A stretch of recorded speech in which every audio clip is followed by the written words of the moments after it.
Бірлік орта мектебінің бастауыш сынып мұғалімі Ябасарова Сайран Мейрамбековна. Қазақ тілі 2-ші сынып, бөлім тақырыбы дені саудың жаны сау.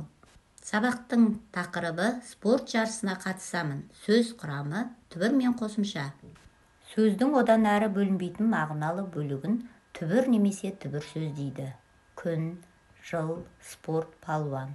Сөздің түбірге жалғанған бөлігін қосымша дейді. Күні, жылдар, спортшы, палуандар. Түбірдің белгісін анықтап қарап алыңыздар. Мысалы, күй, күйші. Күй сөздің түбірі ші қосымшасы. Балалар, кітабымызды ашып, 24-ші бетін ашамызда 53-ші жаттығуға қараймыз. Шынықсаң шымыр боларсың. Бойды сергеп тік ұста, емін еркін тыныста. Деміңді ішке тез алда, оң қолыңды соз алға. Қол ұшына қарада, үш бұрышсыз аулада. Сол қолмен босқа тұрмасын, шеңбер жасап тынбасын. Деміңді ішке тез алда, соз қолыңды соз алға. Балалар, осы жаттығуды ашып қараймызда, қарамен жазылған сөздердің түбірі мен қосымшасын ажыратамыз. Осы өлеңді тұтас көшіріп жазамыз. Ал балалар жазып болсақ, тексеріп көрейік. Бойды, сөздің түбірі бой, ды қосымша.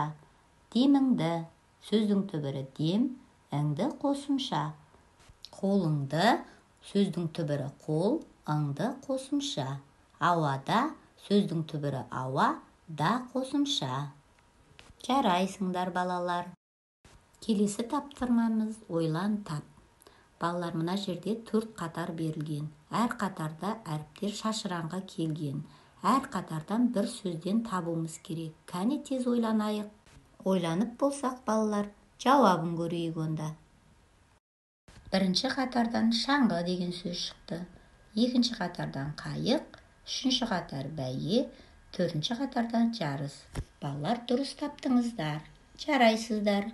Балалар, мына сөздердің бәрі спорт жарысына қатысты сөздер шықты. Осыны есімізге сақтайық. Балалар, кім жылдам жаттайды? Ойынын ойнап көрейік. 56-ші жаттығуға қараймыз. Жаңылтпашты жатқа жазуымыз керек. Бірінші ол үшін жаттап алайық. Ескекті есен, естен еседі. Ескекшілер есен, естен ескекті еседі. Кәне тез айтып көрейік. Олай болатын болса, жаттап алдық па? Кәне жазамыз. Балалар, жазып болсақ, сөздің түбірі мен қосымшасын ажыратайық.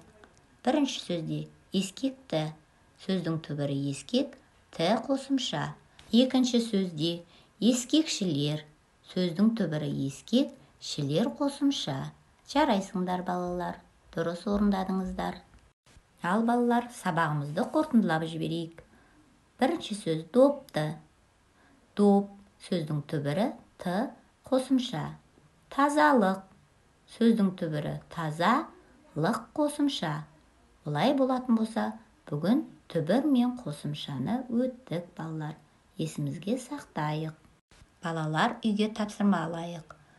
Үйден ереже жаттаймыз түбір сөзбен қосымша дегеннің.